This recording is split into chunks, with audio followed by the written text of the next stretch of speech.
우리 좌우에 계신 분들과 인사 나누겠습니다. 당신은 사랑의 통로입니다. 당신은 축복의 통로입니다. 정말로 내가 사랑의 통로이고 내가 축복의 통로로 쓰임받고 있다는 그 귀한 사실을 믿고 계십니까? 오늘 오전에는 우리가 새생명 축제로 모였죠. 참으로 많은 우리 성도님들이 모여주셨고, 그리고 특별히 우리가 작정한, 우리가 결단한 VIP들도 함께 이 자리에 모여서 예배를 드릴 수 있었습니다. 제가 그 모습을 보면서 저의 마음속에 그런 생각, 그런 마음이 들더라고요. 역시 하나님은 살아계시는구나. 우리의 간절한 기도에 응답하여 주시고, 우리가 헌신하고 우리가 수고하며 우리가 흘린 그 땀방울을 결코 헛되이 삼지 않으시는구나. 그래서 참으로 많은 성도님들과 함께, 그리고 우리가 작정한 VIP들과 함께 예배할 수 있었음이 얼마나 행복한 시간이었는지 몰라요. 그런데 그 사실을 알고 계십니까? 우리의 새생명 축제는 오늘부터가 시작이라는 거. 많은 분들 그렇게 생각하실 것 같아요. 이제 새생명 축제가 끝났구나. 이제 전도 좀 쉬엄쉬엄 하고 이제는 좀 우리 가족들 덜 닥달해야지, 덜 기도해야지, 이렇게도 생각하실 수 있을 것 같아요. 그런데 우리의 새생명 축제는 이제 오늘부터 다시 시작된 줄로 믿습니다.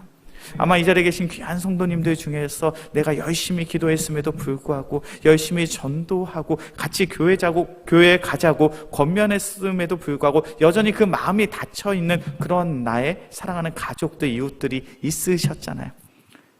그들에게 주님께서는 우리가 다시금 복음을 전하고 사랑을 나누고 그들을 위하여 더욱 헌신하기를 원하시는 줄로 믿습니다. 그렇게 오늘은요, 새생명 축제가 끝난 날이 아니라 시작된 날인 줄로 믿습니다. 그래서 우리 귀한 성도님들, 주님께서 나를 통하여 우리의 가정을 구원하신다라는, 나를 통하여 내가 사랑하는 가족들이, 친구들이, 친지들이 예수 믿고 구원받기를 원하신다라는 그 신앙의 원리를 잊지 마시고 오늘부터 더욱 열심히 기도하시고 열심히 전도하시고 열심히 더욱 사랑할 수 있는 우리 모두가 되어지길 주의 이름으로 간절히 축원합니다.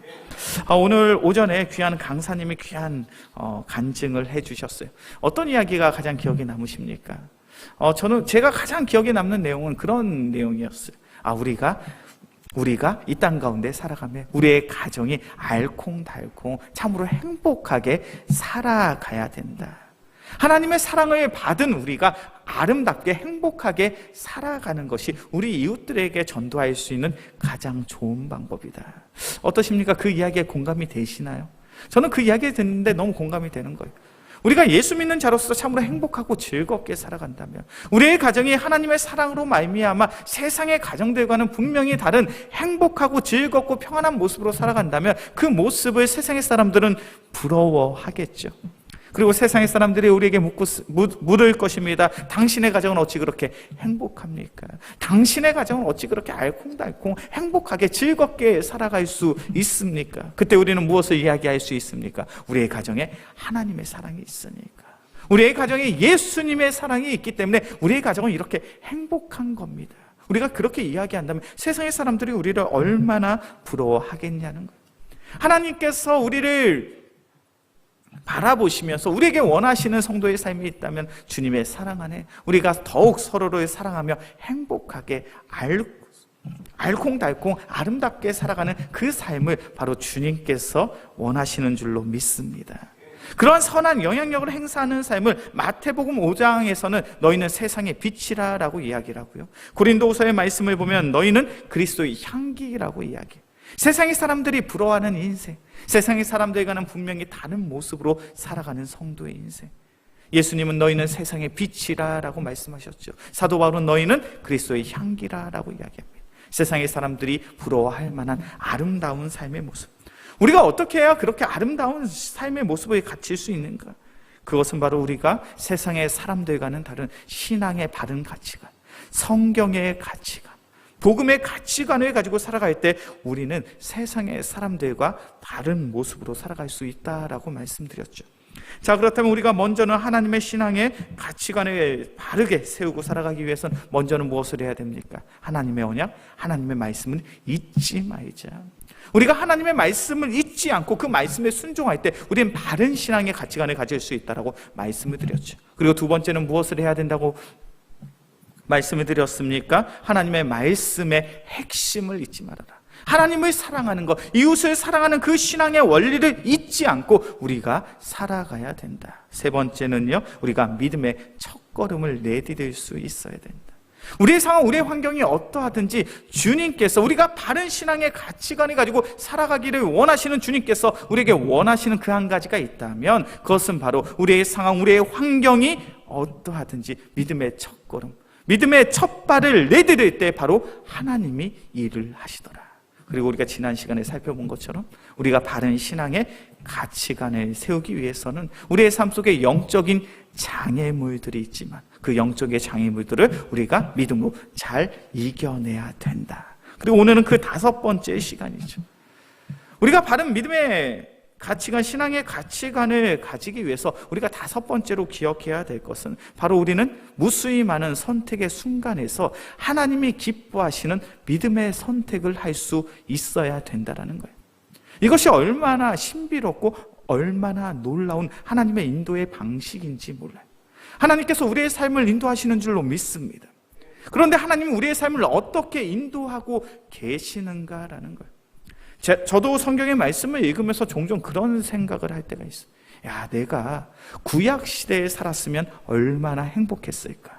얼마나 편안했을까? 왜 그럴까요? 구약 시대는 어떤 시대입니까? 하나님의 직접 계시가 있었어요. 우리가 우리의 삶의 문제를 가지고 간절히 기도하면요, 하나님께서 직접 나타나셔서 우리에게 말씀하시고 우리의 삶을 인도하셨습니다. 그렇게 우리가 구약 성경의 말씀을 보면 믿음의 선조들은 하나님의 계시를, 하나님의 말씀을 직접적으로 듣고 그 삶을 하나님의 인도하심 속에 내어 맡길 수가 있었어요. 하나님께서 모세를 이스라엘 백성의 지도자로 세우셨습니다. 부르셨습니다. 그런데 그 과정이 어떠합니까? 떨기나무 속에서 하나님께서 불의 형상으로 모세에게 나타나셨죠. 그리고 모세에게 직접 말씀하십니다. 내가 너를 이스라엘의 지도자로 삼겠다. 내가 이스라엘 백성을 이끌고 적과 꿀이 흐르는 약속의 땅으로 인도해라. 구약시대엔 그랬어요. 하나님의 놀라운 은혜가 있었습니다. 직접적인 계시가 있었습니다. 환상이 있었습니다. 그래서 우리가 그것을 보고 우리가 그것을 듣고 그 말씀에 반응하여 순종하면 하나님의 인도하심 속에 살아갈 수 있었어요. 그런데 신약시대는 달라요. 신약시대에는 우리가 아무리 기도를 해도 하나님께서 우리에게 직접적으로 말씀하시지 않으십니다. 우리가 아무리 열심히 신앙생활을 해도 하나님께서 자신의 형상을 드러내서 우리의 삶에 개입하시고 우리의 삶을 인도하지 않으시더라는 거예요. 신약시대 하나님의 인도하심은 무엇입니까? 우리가 하나님의 뜻을 찾기를 원하세요. 우리가 하나님의 뜻을 찾고 그 뜻 가운데 순종하는 그 선택의 삶을 통하여 우리의 삶을 인도하시더라는 거예요. 그래서 우리가 신앙생활하는 것이 너무나도 힘든 거예요. 왜냐하면 우리는 많은 신앙의 여정 속에서 많은 선택의 순간이 있습니다. 그런데 그 많은 선택의 순간 속에서 우리는 어떠한 선택을 하냐는 거예요. 하나님이 기뻐하시는 선택을 하십니까? 아니면 내가 만족스러운 선택을 하십니까? 오늘 성경의 말씀을 보면 믿음의 선택을 해야 될 그 상황 속에서 하나님의 말씀에 불순종하여 나의 유익이 되는 삶을 선택한 안타까운 사람에 대한 이야기가 등장을 하고 있죠. 우리 여호수아 7장 20절과 21절의 말씀입니다. 여호수아 7장 20절과 21절의 말씀 함께 봉독합니다. 아간이 여호수아에게 대답하여 이르되 참으로 나는 이스라엘의 하나님 여호와께 범죄하여 이러이러하게 행하였나이다. 내가 노력한 물건 중에 시날산의 아름다운 외투 한 벌과 은 200세겔과 그 무게가 50세겔 되는 금덩이 하나를 보고 탐내어 가졌나이다. 보소서 이제 그 물건들을 내 장막 가운데 땅속에 감췄는데 은은 그 밑에 있나이다 하더라. 우리는 이 상황을 너무나도 잘 알고 있습니다. 누구에 대한 이야기입니까? 바로 아간이라는 사람에 대한 이야기죠. 이 아간은요, 하나님의 말씀에 순종하여 전쟁의 그 어떠한 전리품도 취하지 않고 오직 이 전쟁의 승리를 하나님께 영광을 돌려야 되는 그러한 명령을 받았던 사람입니다. 그런데 이 아간의 선택이 어떠합니까? 전쟁의 전리품을 취하죠. 시날산의 아름다운 외투 한 벌, 은 200세겔, 50세겔이 되는 금덩이 하나를 취하였더라는 거예요. 이 모습을 보시면서 너무나도 안타깝다라는 생각이 들지 않으세요? 혹시 이 모습을 보면 저만 안타깝습니까? 지금 이 아간은 하나님의 말씀에 불순종하고 있어요. 하나님의 명령, 하나님의 말씀을 분명히 알고 있습니다. 근데 그 말씀 속에서, 그 명령 속에서 잘못된 선택을 하고 있더라는 거예요. 이 모습이 얼마나 안타까운 모습인지 몰라요. 지금 이 상황이 어떠한 상황입니까? 이스라엘 백성이 여리고 성을 무너뜨리고 이제 하나님께 영광을 돌리는 그 순간이에요. 하나님을 찬양하는 그 순간이에요. 하나님께 영광을 돌리고 하나님께 찬양을 하며 이제 아이성과의 전투에서도 큰 승리를 쟁취해야 될 그 상황 속에서 아간은 하나님께 범죄함으로 전쟁에서 패배하게 되고, 그리고 아간은 죽임을 당하는 그런 안타까운 상황을 맞이하게 되더라는 거죠. 아간은 하나님의 말씀 속에 불순종합니다. 잘못된 선택을 하고 있어요. 저는 이 모습을 지켜보는데 너무나도 안타까운 거예요. 왜요? 아간은 하나님의 놀라운 능력을 경험했던 사람인데, 하나님의 놀라운 은혜를 경험했던 사람인데, 그럼에도 불구하고 잘못된 선택을 하고 있더라는 거예요. 우리가 신앙생활하면서 가지고 있는 한 가지의 오해가 있습니다. 그게 뭐냐면, 우리가 신앙생활을 하면서 내가 하나님의 은혜를 경험했기 때문에 나는 항상 하나님의 뜻 가운데 순종할 거야 라는 그런 착각을 가지고 살아갈 때가 참 많아요. 그런데 우리가 신앙생활을 하면서 반드시 기억해야 될 것이 있습니다. 우리의 신앙의 여정 가운데 하나님의 은혜를 경험하셨습니까? 나의 기도에 응답하시는 그 하나님을 체험하셨습니까? 그럼에도 불구하고 우리는 얼마든지 세상에 속하여 잘못된 선택을 할 수 있는 그런 연약한 존재라는 거예요. 오늘 본문 속에 아간이 그러한 모습을 보이고 있죠. 아간은요, 이스라엘 백성의 한 명의 백성으로서 얼마나 놀라운 기적들을 목격했는지 몰라요. 광야에서 살아갈 때 구름 기둥과 불 기둥이 이스라엘 백성을 호위하고 있습니다. 하늘에서 만나가 떨어집니다. 반석에서 물이 솟아납니다. 특별히 이 아간은요, 이스라엘 백성이 요단강을 건널 때 그 강이 갈라지는 그 모습을 목격했던 사람이에요. 이 아간은요, 하나님의 말씀에 순종해서 여리고성을 하루에 한 바퀴씩, 그리고 마지막에 7바퀴를 돌았더니 이 성이 무너졌구나라는 그 놀라운 사실을, 그 기적을 본인이 직접적으로 체험했던 사람이에요. 아간의 삶 속에는 하나님의 기적이 있었습니다. 아간의 삶 속에는 하나님의 은혜가 있었습니다. 아간의 삶 속에는 하나님의 능력이 있었습니다. 그런데 그의 선택이 무엇이냐는 거예요. 믿음의 선택이 아니라 세상적인, 세속적인 잘못된 선택을 하더라는 거예요. 우리의 신앙의 모습도 그러할 수 있어요. 하나님께서 나의 삶에 간섭하여 주사 나의 삶의 문제를 해결해 주셨습니다. 내가 고침을 받았습니다. 재정적으로, 경제적으로 어려웠던 삶의 문제들이 회복이 되었습니다. 그래서 신앙생활을 하고 있습니다. 그런데 중요한 문제는 그럼에도 불구하고 내가 하나님의 은혜, 하나님의 능력을 체험했음에도 불구하고 얼마든지 우리는 선택의 순간에서 믿음의 선택이 아니라 세속적인 잘못된 선택을 할 수 있더라는 거예요. 왜 우리는 하나님의 은혜를 경험했음에도 불구하고 그런 잘못된 선택을 하게 됩니까? 우리의 마음속에 그런 타협점이 있어서 그래요. 어떤 타협점입니까? 이 정도는 괜찮을 거야. 내가 신앙생활을 하고 내가 하나님의 은혜를 체험했는데 이 정도는 괜찮겠지. 이 정도는 죄도 아니야. 이 정도는 잘못도 아니야. 그러한 욕심, 그러한 타협, 그러한 자기 만족, 자기 합리화의 생각이 있다면 우리는 그 순간에 하나님의 뜻에 불순종하게 되더라는 거예요. 오늘 본문의 말씀을 잘 읽어보면 아간이 훔친 것들이 나옵니다. 시날산의 외투 한 벌, 은 200세겔, 금 50세겔의 금덩이 하나. 이것을 지금의 가치로 환산하면요, 한 4천만 원 정도 되는 거예요. 어떻습니까? 4천만 원이 큰 돈인가요? 작은 돈인가요? 큰 돈이라고 이야기하기에는 좀 큰 돈 같은데, 또 그렇다고 해서 또 엄청나게 큰 것 같진 않아요. 그렇다고 해서 작은 돈이라고 이야기하기엔 또 그렇지도 않아요. 근데 한 가지 확실한 건 이 4천만 원, 5천만 원이 우리의 목숨을 걸 만큼의 금액은 아니더라는 거예요. 어떻습니까? 4천만 원, 5천만 원 때문에 내 목숨을 걸 수 있습니까? 물론 작은 돈은 아니지만 그 정도의 금액은 우리가 이 땅 가운데 살면서 얼마든지 열심히 살아가며 벌 수 있는 돈이잖아요. 우리가 우리의 목숨을 걸 만큼의 금액은 아니에요. 오늘 본문의 말씀 속에 아간이 그 정도를 훔치고, 아간이 하나님의 말씀에 불순종해서 취한 것이 한 4천만 원 정도 됩니다.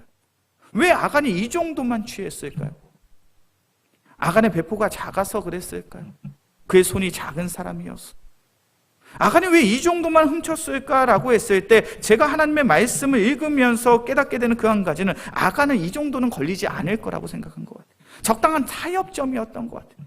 하나님의 명령은 여리고성의 그 모든 전리품을 다 불태우는 거였지만 이 정도는 내가 잘 감출 수 있고, 이 정도는 티나지 않고, 이 정도는 얼마든지 하나님께서 용서해 줄 만한 그러한 죄라고 생각을 했던 것 같아요. 그런데 그 결과가 무엇입니까? 하나님께서는 아간의 죄를 결단코 간과하지 않으시죠. 여호수아 7장 25절과 26절의 말씀입니다. 여호수아 7장 25절과 26절의 말씀 함께 봉독합니다. 여호수아가 이르되 내가 어찌하여 우리를 괴롭게 하였느냐? 여호와께서 오늘 너를 괴롭게 하시리라 하니 온 이스라엘이 그를 돌로 치고 물건들도 돌로 치고 불사르고 그 위에 돌 무더기를 크게 쌓았더니 오늘까지 있더라. 여호와께서 그의 맹렬한 진노를 그치시니 그러므로 그곳 이름을 오늘까지 아골골짜기라 부르더라. 아멘. 아간은 이렇게 생각했습니다. 이 정도는 아무도 모를 거야. 이 정도는 결코 티가 나지 않겠지. 이 정도는 괜찮을 거야. 그런데 하나님께서는 그 아간의 죄를 간과하지 않으셨어요. 아간을 심판하십니다. 제비뽑기로 그가 죄인이라는 사실을, 범죄자라는 사실을 만천하에 드러나게 하시고, 그 아간은 자신의 범죄함으로 인하여 돌에 맞아 죽게 돼요. 참으로 초라한 인생이요, 비참한 인생인 그런 삶을 산 사람이 바로 아간이에요. 하나님께서 이 시대를 살아가고 있는 우리 믿음의 성도들에게 원하는 삶이 무엇입니까? 너희의 삶 속엔 참으로 많은 선택의 순간이 있는데 그 선택의 순간 속에서 세상 속에서의 만족을 취하는 세속적인 선택이 아니라 바로 너희는 어떠한 선택을 하라고요? 믿음의 선택을 하라고요. 하나님의 주권이 나타날 수 있는, 하나님의 영광이 나타날 수 있는, 하나님이 기뻐하시는 삶을 살아갈 때 바로 너희의 삶을 통하여 하나님의 능력이, 하나님의 은혜가 나타나게 되더라는 거예요. 우리의 인생, 우리의 삶이 그러하여지길 주의 이름으로 간절히 축원합니다. 우리가 이 땅 가운데 살아가면서 우리가 소망하는 것이 무엇입니까? 오늘 오전의 강의처럼 하나님의 사랑이 우리의 삶 속에 충만하게 원하시잖아요. 하나님의 충만한 사랑으로 말미암아 세상에 줄 수 없는 평안을 누리고, 세상에 줄 수 없는 화목을 누리고, 세상에 줄 수 없는 기쁨이 있는 그러한 가정이 되길 원하시잖아요. 그렇다면 우리는 어떠한 선택을 해야 됩니까? 하나님이 보시기에 선하고 기쁘고 아름다운 귀한 믿음의 선택을 할 수 있는 복되고 귀한 가정 되어지게 주의 이름으로 간절히 축원합니다. 그때 우리의 삶 속에 하나님께서 허락하신 그 충만한 사랑을 누릴 수 있는 것. 우리가 이제 매주마다 이제 주일 예배 시간을 통해서 이제 창세기의 말씀으로 돌아가서 요셉의 인생을 살펴보려고. 우리가 기억하고 있는 요셉의 인생은 어떠합니까? 하나님 앞에서 그는 정직한 자였습니다. 하나님 앞에서 그는 성실한 자였습니다. 하나님 앞에서 그는 거룩하고 정결한 자였죠. 요셉의 인생 속에 고난이 없고 요셉의 인생 속에 시련이 없었기 때문에 요셉이 정직하고 성실하고 거룩하고 정결한 인생을 살아간 것이 아니에요. 우리가 알고 있는 요셉의 인생은 어떠합니까? 형제들에게 팔림을 당했잖아요. 애굽에서 종으로의 인생을 살아가게 됩니다. 애굽의 종으로 살아갈 때에 그의 선택이 무엇입니까? 정직하고 성실하게 살아가자. 애굽의 종으로 살아갈 때 그는 보디발의 아내의 유혹을 받게 됩니다. 그런 상황 속에서 요셉의 선택은 무엇입니까? 나는 하나님 앞에 거룩한 자요, 정결한 자요. 그 유혹을 이겨내고 뿌리쳐내게 됩니다. 그렇다고 해서 요셉의 인생이 형통하게 풀렸습니까? 아니요. 오히려 모함을 받아서 감옥에 끌려가. 참으로 초라한 그런 삶의 순간을 맞이했던 이가 바로 요셉이었잖아요. 요셉의 상황은 그의 삶 속에 항상 좋은 일만 있었던 것이 아니에요. 좌절되고 절망되고 낙심되는 그런 순간순간이 그의 삶 속에 분명히 있었습니다. 그런데 중요한 것은 요셉은 나의 상황이 어떠하든 그는 하나님 앞에서 정직하고 하나님 앞에서 성결하며 하나님 앞에서의 그 거룩한 성도의 삶을 포기하지 않더라는 것. 그때 하나님께서 요셉의 인생을 아름답게 인도하시죠. 요셉을 애굽의 총리로 삼으시고 하나님께서 약속하신 하나님의 나라와 하나님의 민족을 바로 요셉의 시대에 이루시더라는 거예요. 우리의 인생, 우리의 삶이 그러해야 될 줄로 믿습니다. 상황을 탓하고 환경을 탓하는 것이 아니라 우리의 상황, 우리의 환경이 어떠하든지 때론 나의 선택으로 인하여 내가 어떠한 불이익과 손해와 어려움을 당한다 할지라도 믿음의 선택을 할 수 있는, 그리고 그 믿음의 선택으로 말미암아 하나님의 은혜, 하나님의 능력을 체험할 수 있는 우리 모두가 되어지길 주의 이름으로 간절히 축원합니다. 그렇게 시편 37편 4절부터 6절까지의 말씀이 우리에게 있어서 얼마나 큰 위로가 되어지고 소망이 되는 말씀인지 몰라요. 우리 말씀을 함께 보겠습니다. 시편 37편이에요. 시편 37편 4절부터 6절까지의 말씀. 시편 37편 4절부터 6절까지의 말씀, 제가 한 절, 우리 성도님들이 한 절 교독해서 보겠습니다. 또 여호와를 기뻐하라. 그가 내 마음의 소원을 내게 이루어 주시리로다. 함께 봉독합니다. 내 의를 빛같이 나타내시며 내 공의를 정오의 빛같이 하시리로다. 아멘. 하나님께서 우리의 마음속에 무엇을 주신다고요? 귀한 소망을, 귀한 소원을, 귀한 비전을 허락해 주신다는 거예요. 그 귀한 비전과 소망을 안고 살아가는 인생은요, 어떠한 인생입니까? 내 길을 여호와께 맡기라. 그를 의지하면 그가 이루시고 내 일을 빛같이 나타내시리라. 우리의 인생, 우리의 삶이 그러해야 될 줄로 믿습니다. 선택의 순간에 믿음의 선택을 합니다. 하나님의 영광을 위하여 살아가기를 작정하고 결단하죠. 우리가 하나님께서 기뻐하시는 삶을 선택하게 된다면 하나님께서 우리의 인생을 책임져 주시며 우리의 삶을 선하게 이끌어 주시고 분명 우리의 인생, 우리의 삶을 세상 속에서 어둠을 밝히는 그 귀한 빛으로 우리의 인생과 우리의 삶을 사용하여 주실 줄로 믿습니다. 그렇게 우리의 삶이 소망이 있고 희망이 있는 거예요. 그렇게 우리의 인생이 참으로 행복하고 즐거운 거예요. 우리 영광교회 귀한 성도님들의 마음속에 하나님이 주신 소망이 있는 줄로 믿습니다. 하나님의 허락하신 꿈이 있으시죠. 하나님의 허락하신 비전이 있으십니다. 특별히 새생명 축제를 보내면서 우리의 마음속에 그런 마음이 있잖아요. 그래, 우리가 열심히 기도하니, 우리가 우리의 입술로 복음을 증거하니 하나님께서 그 귀한 영혼들의 마음을 열어주시고 그 발걸음을 인도해 주시는구나. 그래, 우리의 가정 반드시 하나님께서 구원해 주실 거야. 그래, 내가 사랑하는 나의 친구, 나의 이웃 반드시 주님께서 그 영혼을 주목해 주시고 구원해 주실 거야. 그러한 귀한 비전과 꿈을 안고 우리가 살아간다면 우리의 인생길을 누가 책임져 주십니까? 하나님께서 책임져 주실 줄로 믿습니다. 우리의 선택의 순간, 이 선택지를 하나님께 내어 맡긴다면 하나님께서 나를 위하여 일하실 줄로 믿습니다. 우리의 삶을 통하여 하나님의 비전과 하나님의 꿈을 성취하실 줄로 믿습니다. 그 놀라운 하나님의 은혜를 체험할 수 있는 우리 모두가 되어지게 주의 이름으로 간절히 축원합니다. 기도하겠습니다. 사랑해 주님 감사합니다. 주님께서 우리를 사랑하사 오늘은 새생명 축제로 우리가 기억하여 함께 예배하고 귀한 오후 예배의 시간을 드릴 수 있도록 인도하여 주시네 감사를 드립니다. 사랑해 주님, 우리의 삶 속에 참으로 많은 선택지가 있습니다. 그 선택의 순간 세상의 만족과 유익을 위한 선택이 아니요 참된 믿음의 선택을 할 수 있는 귀한 은혜의 성도들 되게 하여 주시옵소서. 그래야 우리의 삶을 통하여 하나님의 꿈이 이루어지고 하나님의 비전이 성취되어질 수 있는 놀라운 은혜와 은총을 허락하여 주시옵소서. 우리의 삶이 오직 주님의 기쁨 되어지게 간절히 소망하오며 우리를 사랑하시는 예수 그리스도의 이름으로 기도합니다. 아멘.